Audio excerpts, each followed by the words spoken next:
اگر آپ نے کسی کو مکان دیا ہے کرائے پر یا آپ نے دکان کرائے پر دی ہے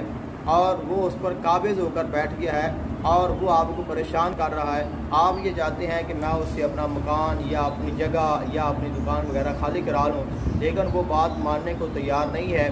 اور آپ کو دھمکیاں دیتا ہے اور آپ پریشان ہیں کہ آپ کا مکان آپ کو کیسے ملے اور اس سے آپ کیسے جان چھڑائیں، کیونکہ بہت سارے ایسے لوگ ہوتے ہیں جو جرائم پیشہ ہوتے ہیں یا جو پیشہ ور ہوتے ہیں۔ جب انسان کسی کو مکان وغیرہ دیتا ہے تو اس کو ان کی اصلیت پتہ نہیں ہوتی، لیکن جب بعد میں پتہ چلتا ہے تو پھر وہ اس پر قابض ہو کر بیٹھ جاتے ہیں اور چھوڑنے کا نام نہیں لیتے۔ تو اگر آپ کے ساتھ بھی ایسا مسئلہ ہو جائے تو اس کے لیے آپ کو اللہ تعالیٰ کی مدد طلب کرنی چاہیے، اور اس کے لیے بہترین جو عمل ہے وہ یہ ہے کہ آپ نے آدھی رات کو، یعنی کہ آدھی رات کے بعد تہجد کے وقت پچھلی رات آپ نے اٹھنا ہے اور بیدار ہونے کے بعد آپ نے وضو کرنا ہے اور ساتھ آپ نے تہجد کی نیت سے آپ نے نوافل ادا کرنے ہیں۔ اس کے بعد آپ نے قرآن مجید فرقان حمید کے 30ویں پارے کی سورہ لہب،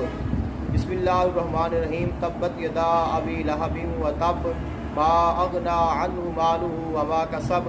سیصلی نارا ذات لہب وامرأته حمالۃ الحطب فی جیدها حبل من مسد۔ اس سورہ مبارکہ کو آپ نے صرف 101 مرتبہ پڑھنا ہے اور اس کے بعد آپ نے سر سجدے میں رکھ کر اللہ تعالیٰ کی بارگاہ میں دعا کرنی ہے، اور یہ آپ نے روزانہ بلا ناغہ آپ یہ کرتے رہیں اور کم از کم آپ 5 دن تک یہ عمل کریں۔ انشاءاللہ اس کی برکت سے اللہ تعالیٰ آپ کی مدد فرمائے گا اور آپ کا جو مکان یا آپ کی جگہ ہے وہ خالی ہو جائے گی، اور اس جو فسادی اور فتنہ پرور انسان ہے اس سے آپ کو نجات حاصل ہو جائے گی۔